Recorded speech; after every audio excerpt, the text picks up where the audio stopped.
안녕하십니까. 뉴스데스크 강원입니다. 도내 코로나19 신규 확진자가 사흘 연속 1,700명을 넘어서며 오늘 오후 6시까지 1,793명이 추가로 확진됐습니다. 지역별 신규 확진자는 원주 397명, 춘천 333명, 강릉 244명, 속초 141명, 동해 118명, 삼척 111명 등 도내 6개 시군에서 세 자릿수 확진자가 나와 누적 확진자 수는 33,170명으로 늘었습니다. 오늘 0시 기준 병상 가동률은 46.8%입니다. 강원랜드 채용 비리 사건에 연루돼 재판에 넘겨진 권성동 국회의원에 대해 대법원이 무죄 판결을 확정했습니다. 대법원 1부는 오늘 업무방해와 제3자 뇌물수수 등의 혐의로 기소된 권성동 의원에 대한 상고심에서 무죄를 선고한 원심을 확정했습니다. 권 의원은 지난 2012년 11월부터 2013년 4월까지 강원랜드 교육생 선발 과정에서 의원실 인턴 비서 등 11명을 채용하게 한 혐의로 기소됐습니다. 앞서 1, 2심 재판부는 검찰에서 권 의원의 혐의를 충분히 입증하지 못했다며 무죄를 선고했습니다. 양양 5세 케이블카 설치 사업이 제자리 걸음을 보이자 전현희 국민권익위원장이 주민 의견을 직접 듣겠다며 현장을 찾았습니다. 하지만 이 자리에서도 찬반 입장이 팽팽히 맞서는 상황은 여전했는데요. 게다가 대선을 앞둔 시점에 국민권익위원장이 방문한 것을 두고 정치 행위라는 비판마저 제기됐습니다. 이하라 기자입니다. 전현희 국민권익위원장이 5세 케이블카 설치 사업과 관련해 양양군을 찾았습니다. 환경영향평가에 발목 잡힌 5세 케이블카 설치 사업을 정상화해달라는 지역 번영회 등 주민들의 집단 민원에 따라 의견을 청취하기 위해서입니다. 조건부 허가도 허가입니다. 한번 허가해주면 우리가 조건을 이행 안 했으면 너들 뭐뭐뭐 해와라 이게 맞는데 느닷없이 이게 그냥 부결시키면. 전 위원장은 두 가지 쟁점에 주목했습니다.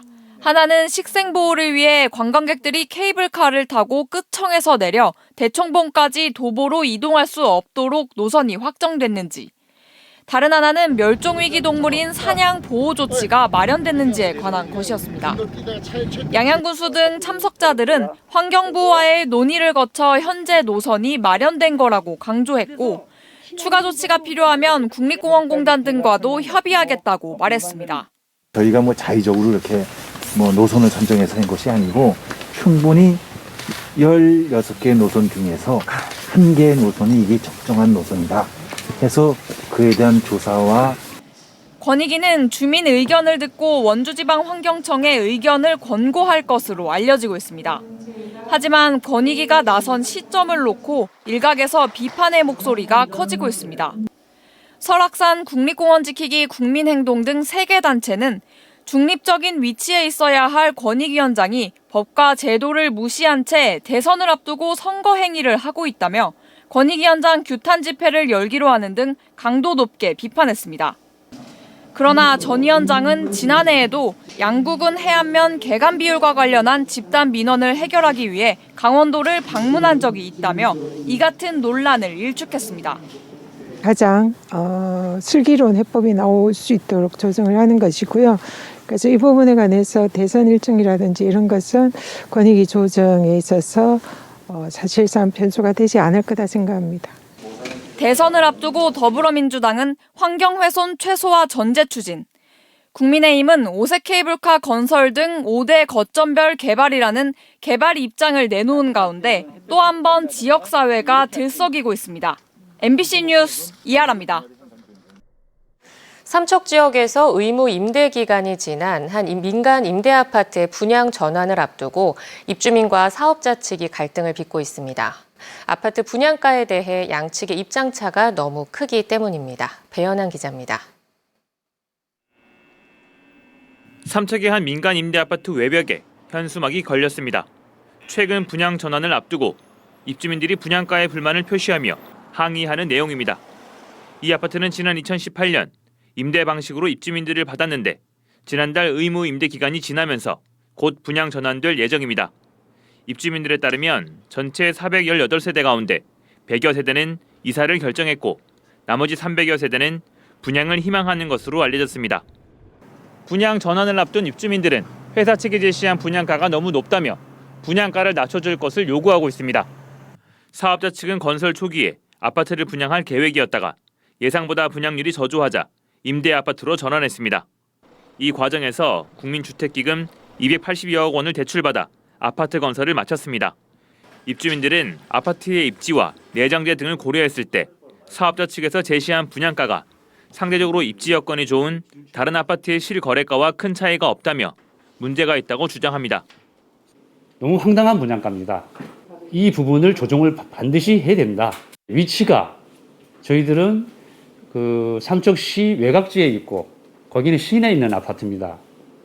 근데 거기에 비교해가지고 그 분양가를 책정했기 때문에 이에 대해 사업자 측은 현재 임차인들에게는 일반 분양가보다 저렴한 분양가를 제시한 상황이며 분양가 조정도 일부 고려하고 있다는 입장을 밝혔습니다. 입주민들은 지역사회에서 나서 중재해 주기를 바라고 있지만 해결이 쉽지 않은 게 현실입니다. 주택법에서는 분양 전환 가격을 제한하는 규정이 있지만 민간임대주택법에 관한 특별법 제42조 제3항에서는 그 조항의 적용을 배제하고 있는데요. 분양 가격을 사업자가 정할 수 있습니다. 이의가 있는 경우 임대주택분쟁조정위원회에 조정 신청을 할 수 있습니다. 임대사업자 측은 이달 말까지 입주민을 대상으로 분양 신청을 받을 예정인데 기한 내에 갈등이 해소될지는 아직 미지수입니다. MBC 뉴스 배현환입니다. 지난 2019년 4월 고성에서 발생한 대형 산불과 관련해 재판에 넘겨진 한전 관계자들이 1심에서 무죄를 선고받았습니다. 춘천지방법원 속초지원은 업무상 실화 등의 혐의로 기소된 전현직 한전 관계자 7명에게 모두 무죄를 선고했습니다. 재판부는 전신주의 하자로 인해 산불이 발생한 점은 인정되지만 검찰이 제출한 증거만으로는 피고인들이 적절한 조처를 하지 않고 업무를 게을리해 산불이 발생했다고 인정할 부분이 부족하다며 양형 이유를 밝혔습니다. 앞서 검찰은 지난 4일 열린 결심 공판에서 이들 피고인에게 징역 1년 6월에서 벌금 300만 원을 구형했습니다. 전국에서 처음으로 납북 귀환어부 피해자들을 지원하기 위한 조례가 강원도에서 제정됐습니다. 강원도의회는 오늘 임시회를 열어 지난 1954년부터 1987년까지 납북 귀환어부 간첩 사건 등으로 신체적, 정신적 고통을 받은 피해자와 유족의 명예를 회복하고 피해 복구와 진실 규명 등을 지원하기 위한 조례안을 원안대로 최종 의결했습니다. 또 이들을 위한 특별법 제정 등에 정부와 국회가 나서줄 것을 촉구하는 건의문을 채택했습니다. 한편 오늘 강원도의회 앞에선 납북 귀환어부 피해자 가족 10여 명이 조례 제정 등의 환영 입장을 밝히고 정부의 신속한 대책 마련을 촉구했습니다. 더불어민주당 민생원정대 유세단이 오늘 영동 지역을 돌며 지역 민심을 공략했습니다. 윤호중 원내대표를 포함한 민생원정대는 오늘 오전 양양시장을 방문한 데 이어 오후엔 강릉 주문진 수산시장을 찾아 민생정당임을 강조하고 유권자들의 지지를 호소했습니다. 이후 강릉에서 관광업계 종사자들과 간담회를 갖고 애로사항과 건의사항을 들은 뒤 동해와 삼척을 연이어 찾아 유세전을 펼쳤습니다. 동해안권 경제자유구역청이 망상 2, 3지구 호텔 개발을 위한 업무 협약을 맺었습니다. 경제자유구역청은 오늘 글로벌 호텔 브랜드인 인터컨티넨탈 호텔그룹 MS 글로벌 리조트 주식회사와 망상 2, 3지구의 호텔과 리조트 조성을 위한 업무 협약을 체결했다고 밝혔습니다. 이에 따라 경자청은 인허가 업무를 적극 지원하고 인터컨티넨탈 호텔그룹은 호텔앤리조트 경영 위탁 운영 지원을 맡게 되며 MS 글로벌 리조트는 투자와 개발을 각각 담당하는 등 상호 협력해 나갈 계획입니다. 태백 지역 사회단체가 정부의 폐광 정책과 탄광 노동자의 퇴직 보상금 축소 철회를 촉구했습니다. 태백시 현안대책위원회는 성명서를 내고 정부가 석탄 생산 감소 계획을 통해 폐광을 앞당기는 정책은 공공기관의 기능 조정이라는 명분으로 광산 근로자의 피를 말려 죽이는 것이라며 즉각 철회를 촉구했습니다. 또 탄광의 퇴직 근로자에게 지급하고 있는 전업준비금과 특별위로금을 최대 25%가량 삭감을 추진하는 정책에 대해서도 규탄의 목소리를 냈습니다. 지난 2020년 설날 동해시에서 가스 폭발로 7명이 숨진 사고와 관련해 재판에 넘겨져 1심에서 실형을 선고받은 펜션 운영자 등이 항소심에서 감형됐습니다. 춘천지법 강릉지원 제1형사부는 업무상 과실치사 등의 혐의로 기소돼 1심에서 각각 징역 5년과 징역 2년의 집행유예 4년을 각각 선고받은 펜션 운영자와 공동 운영자에 대한 원심 판결을 파기하고 각각 징역 3년에 집행유예 5년, 징역 1년 6월에 집행유예 2년을 선고했습니다. 1심에서 징역 2년을 선고받은 LP가스 판매 시공업자는 징역 2년에 집행유예 3년으로 감형됐습니다. 재판부는 피고인들이 잘못을 반성하고 있고 피해자 유족들과 합의한 점 등을 고려했다며 양형 이유를 밝혔습니다. 정선군이 생활 폐기물 매립 시설을 새로 유치하는 지역에 25년간 최대 326억 원을 지원할 계획입니다. 정선군은 기존 매립 시설의 용량 부족으로 인해 이르면 2026년부터 2만여 제곱미터 규모의 매립 시설을 새로 조성하기로 하고 다음 달 21일까지 입지 후보지를 접수한다고 밝혔습니다. 후보지는 2km 이내 주민들의 50% 이상의 사업 동의를 받아야 합니다.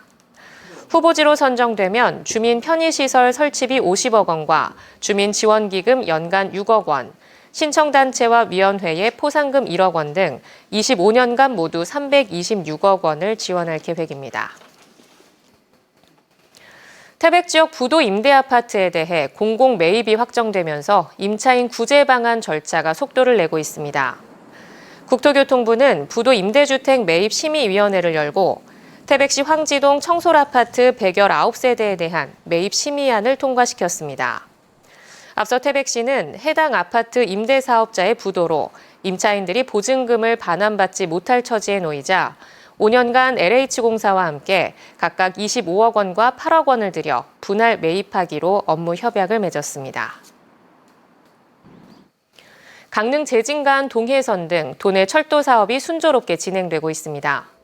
강원도에 따르면 강릉 제진철도는 설계와 시공을 일괄적으로 추진하는 턴키 구간이 오는 8월쯤 착공에 들어가고 춘천 속초철도는 2027년 강릉 제진철도와 동시 개통을 목표로 속도를 내고 있습니다. 또 포항 삼척철도 건설과 포항 동해 전철화는 내년 개통을 목표로 공사가 일정대로 진행되고 있습니다.